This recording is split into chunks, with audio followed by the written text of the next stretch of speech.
इन दिनों देश की धार्मिक और सामाजिक चर्चा के केंद्र में एक नाम जो तेजी से उभर कर सामने आ रहा है वो है सतुआ बाबा। नमस्कार, मैं तुलसी और आप देख रहे हैं नेशन वन। प्रयागराज के माघ मेले 2026 में उनकी तस्वीरें और वीडियो सोशल मीडिया पर बड़ी तेजी से वायरल हो रही हैं, जिनमें वे साधु संतों की पारंपरिक छवि से बिल्कुल अलग नजर आ रहे हैं। महंगी लग्जरी गाड़ियां, ब्रांडेड चश्मा, सुरक्षा घेरा और बेबाक बयान, यही वजह है कि सतुआ बाबा आजकल खबरों में बने हुए हैं। सतुआ बाबा का असली नाम जगत गुरु महामंडलेश्वर संतोष दास बताया जाता है। वो मूल रूप से उत्तर प्रदेश के ललितपुर जिले से आते हैं। कहा जाता है कि उन्हें कम उम्र में ही संसारिक जीवन त्याग कर संन्यास का मार्ग अपना लिया था। वर्षों की साधना, धार्मिक गतिविधियों और अपने अनुयायियों के नेटवर्क के माध्यम से वो धीरे धीरे एक प्रभावशाली संत के रूप में उभर के आए। वर्तमान में उनका मुख्य पीठ वाराणसी में स्थित है, जिसे सतुआ बाबा पीठ के नाम से जाना जाता है। सतुआ बाबा को व्यापक पहचान तब मिली जब उन्हें महाकुंभ 2025 के दौरान जगत गुरु की उपाधि से सम्मानित किया गया। इसके बाद उनकी धार्मिक और सामाजिक उपस्थिति लगातार बढ़ती चली गई। वो बड़े बड़े धार्मिक आयोजनों में हिस्सा लेते रहे और धीरे धीरे एक ऐसे संत के रूप में पहचाने जाने लगे जिनकी पहुंच सिर्फ आध्यात्मिक मंचों तक सीमित नहीं है। अभी हाल ही के दिनों में सतुआ बाबा के चर्चा में आने का सबसे बड़ा कारण उनका लग्जरियस लाइफस्टाइल है।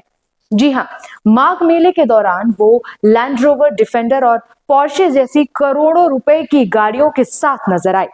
आमतौर पर संतों को सादगी का प्रतीक माना जाता है। ऐसे में एक साधु का इस तरह की महंगी गाड़ियों में आना लोगों के लिए चौंकाने वाली बात थी। वहीं सोशल मीडिया पर किसी ने इसे आधुनिक संत की नई पहचान बताया, तो किसी ने इसे साधु संन्यास की मूल भावना के खिलाफ बताया।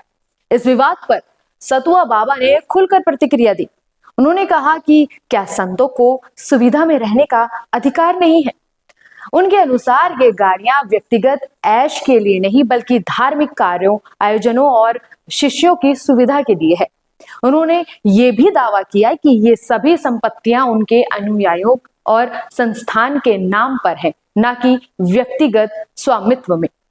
मगर विवाद यही नहीं रुका। माघ मेले के दौरान दिए गए उनके कुछ तेज और विवादित बयानों ने भी सुर्खियां बटोरी। सनातन धर्म के विरोधियों को लेकर कही गई उनकी बातों पर राजनीतिक और सामाजिक बहस छिड़ गई है। केवल इतना ही नहीं, उन्हें कई बार उत्तर प्रदेश के मुख्यमंत्री योगी आदित्यनाथ सहित अन्य प्रभावशाली लोगों के साथ भी देखा गया।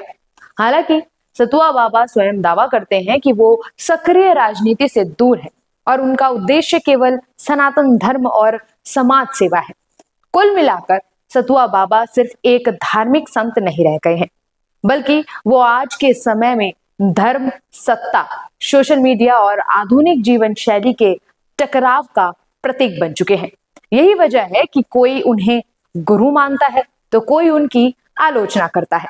लेकिन इसमें कोई शक नहीं है कि फिलहाल सतुआ बाबा देश के सबसे चर्चित धार्मिक चेहरों में से एक बन चुके हैं। आपका सतुआ बाबा की लग्जरी लाइफस्टाइल को लेकर क्या कहना है, यह हमें कमेंट्स कर जरूर बताएं। ऐसी तमाम खबरों के लिए देखते रहिए नेशन वन। हमारे यूट्यूब चैनल को सब्सक्राइब करना ना भूलें। साथ ही आप हमें इंस्टाग्राम पर भी फॉलो कर सकते हैं।